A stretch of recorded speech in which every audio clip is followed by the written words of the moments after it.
शांति। आज से हम सुनेंगे 1971 के अव्यक्त मूल्य, जिसमें पहली मूल्य है 18 जनवरी 1971, अव्यक्त स्थिति द्वारा सेवा। अव्यक्त स्थिति द्वारा सेवा। क्योंकि 1969 में ब्रह्मा बाबा ने जब शरीर छोड़ा तो 70s की स्टार्टिंग की मुरली और 69 की, ये दोनों ही सीज़न की मुरली हमें कैसे अपनी अव्यक्त स्थिति बनानी है, अव्यक्त स्थिति क्या होती है, उसकी इम्पोर्टेंस बाबा ने हमें बहुत बहुत बताई। तो अब इस मुरली में बाबा अव्यक्त स्थिति द्वारा सेवा कैसे होगी ये हमारे सामने रख रहे हैं। तो आज आवाज़ से परे जाने का दिन रखा हुआ है, क्योंकि 18 जनवरी का दिन है। इस दिन ब्राह्मण आत्माएं विशेष साइलेंस का अभ्यास करती हैं, विशेष पुरुषार्थ करती हैं। तो बाप दादा भी आवाज़ में कैसे आए? आवाज़ से परे रहने का अभ्यास बहुत आवश्यक है। आवाज़ में आकर जो आत्माओं की सेवा करते हो, उससे अधिक आवाज़ से परे स्थिति में स्थित होकर सेवा करने से सेवा का प्रत्यक्ष प्रमाण देख सकेंगे। अपनी अव्यक्त स्थिति होने से अन्य आत्माओं को भी अव्यक्त स्थिति का एक सेकंड का अनुभव कराया तो वह प्रत्यक्ष फल स्वरूप बन आपके सामने दिखाई देगा।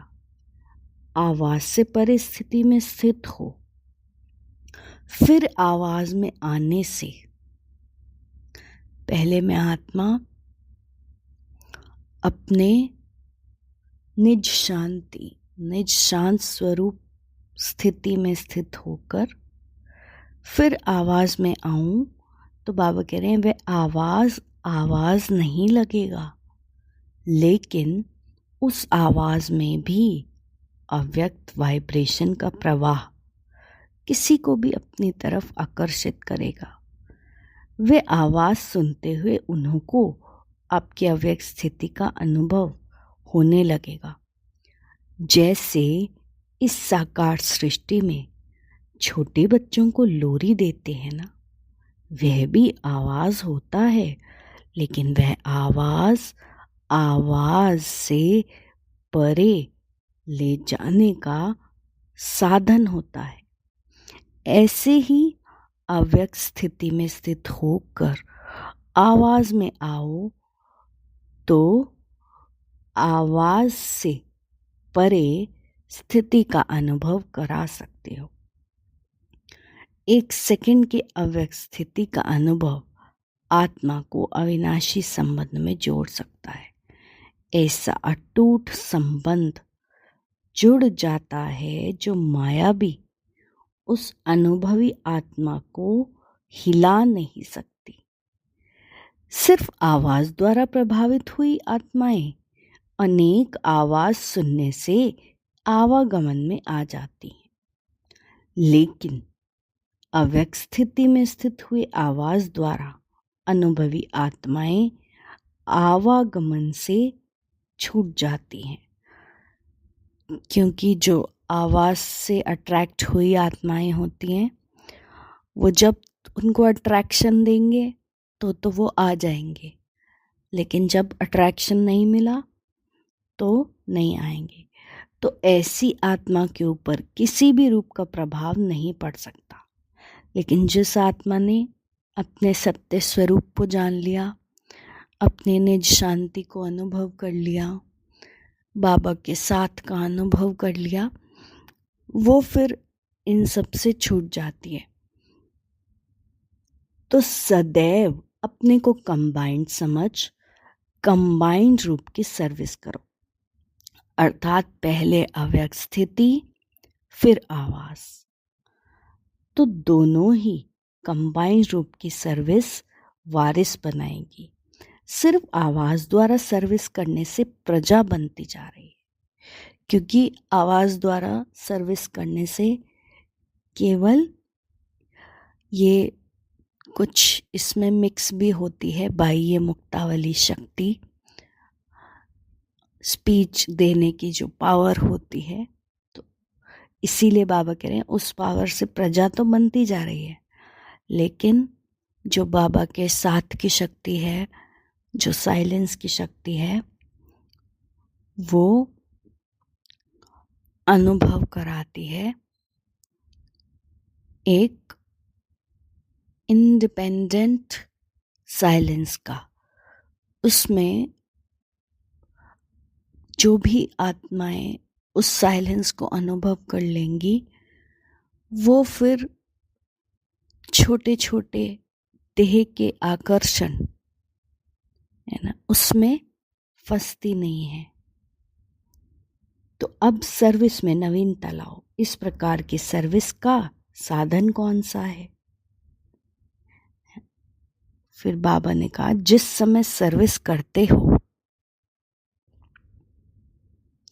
उस समय मंथन चलता है, लेकिन याद में मगन ये स्टेज मंथन की स्टेज से होती है।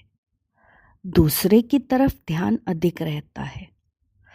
आज हम सबका क्या है, दूसरे की तरफ ध्यान अधिक रहता है और अपनी अव्यक्त स्थिति की तरफ ध्यान कम रहता है।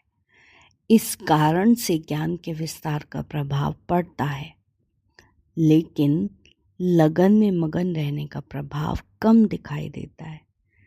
रिजल्ट में ये कहते हैं कि ये पुरुषार्थ बहुत ऊंचा है, लेकिन मगन रहना ये हिम्मत नहीं रखते, है ना। लक्ष्य तो ऊंचा रखते हैं, लेकिन उसको पाने के लिए, उस लक्ष्य को पाने के लिए जो मेथड बाबा बताते हैं, वो बाबा कह रहे हैं उसमें मिक्सचैरिटी कर देते हो।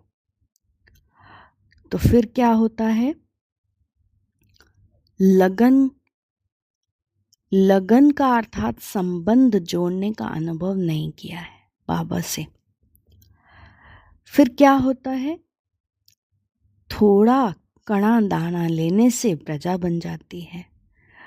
अब के संबंध जुटने से ही भविष्य में भी संबंध में आएंगे, नहीं तो प्रजा में आएंगे। तो नवीनता यही लानी है, जो एक सेकंड में अव्यक्त स्थिति के अनुभव द्वारा संबंध जोड़ना है। संबंध और संपर्क दोनों में अंतर तो होता है ना। संपर्क में आते हैं, संबंध में नहीं आते। माना उनको अच्छा लगता है कि यहाँ कुछ अच्छा कार्य कराया जा रहा है, लेकिन संबंध में नहीं आते। आज के दिन अव्यक्त स्थिति का अनुभव किया, यही अनुभव सदा कायम रखते रहो तो औरों को भी अनुभव करा सकेंगे। आजकल वाणी व उसके साधन अनेक प्रकार से अनेकों द्वारा आत्माओं को प्रभावित कर रहे हैं। वे लोग, लेकिन सिवाय आप लोगों के अन्य कोई यह कर नहीं सकता जो साइलेंस की शक्ति का प्रभाव उन आत्माओं को दिखाए, ना ही करा सकता। इसलिए आज के समय में यह अनुभव कराने की आवश्यकता है। तो सभी के अंदर अभिलाषा भी है, थोड़े समय में अनुभव करने के इच्छुक हैं, सुनने के इच्छुक नहीं है। हाँ, ऐसा नहीं कि हमारी कोई इसमें सक्सेस है जो हम बोलते ही जाएं। नहीं, बाबा कहते हैं कम से कम बोलो और अनुभव ज़्यादा कराओ। अनुभव में स्थित रहे अनुभव कराओ। सभी का स्नेह वतन में मिला। सुनाया था 3 प्रकार की याद और स्नेह वतन में पहुंची। अब ये 3 प्रकार की याद बाबा को कौन सी प्रकार की मिली, वो बाबा बता रहे हैं। वियोगी, योगी और स्नेही, तीनों ही रूप का याद प्यार बाप दादा को मिला। रिवाइज कोर्स के वर्ष भी समाप्त होते जा रहे हैं। वर्ष समाप्त होने से स्टूडेंट को अपनी रिजल्ट निकालनी होती है। तो इस वर्ष की रिजल्ट में हर एक अपनी कौन सी रिजल्ट निकालेंगे, इसकी चेकिंग मुख्य 4 बातें ध्यान में रखनी है। कौन सी 4 बातें? पहला, अपने में सर्व प्रकार की श्रेष्ठता कितनी है।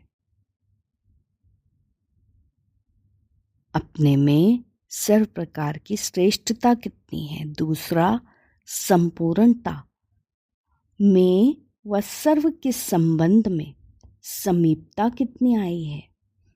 तीसरा, अपने में व दूसरों के संबंध से संतुष्टता कहाँ तक आई। और चौथा, अपने में शूरवीरता कहाँ तक आई। ये 4 बातें अपने में चेक करनी। आज के दिन अपनी रिजल्ट को चेक करने का कर्तव्य पहले करना है। तो पहले बाबा ने 3 प्रकार के स्नेह देखे, 3 प्रकार की याद देखी।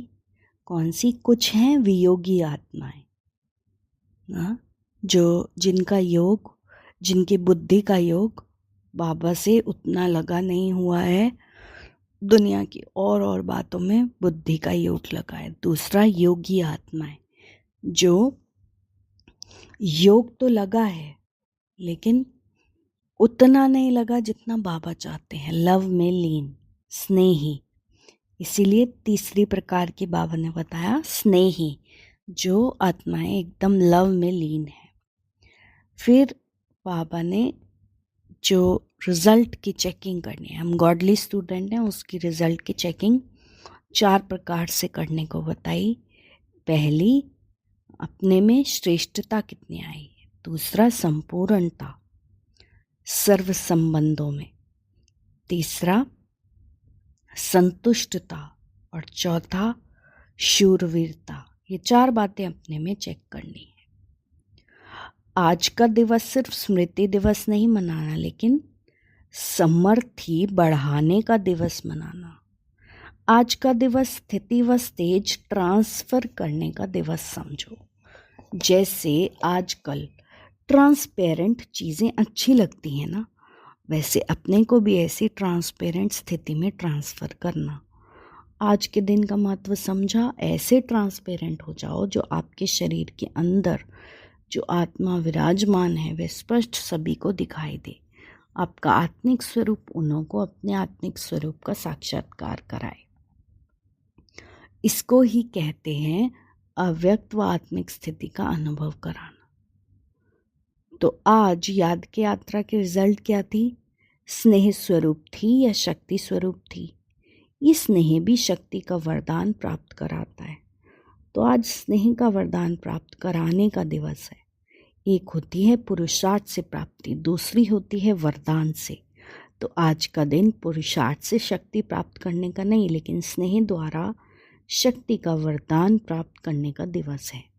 आज के दिन को विशेष वरदान का दिन समझना। स्नेह द्वारा कोई भी वरदाता से वर प्राप्त कर सकता है। क्योंकि 18 जनवरी स्मृति दिवस, समर्थ्य दिवस, सो वरदानी दिवस है ना, इसलिए बाबा कह रहे हैं आज के दिन मेरे से कोई एक स्पेशल वरदान भी ले सकते हो।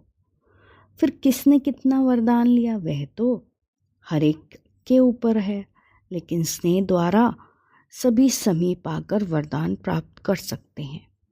वरदान के दिवस को जितना जो समझ सके उतना ही पा सकता है।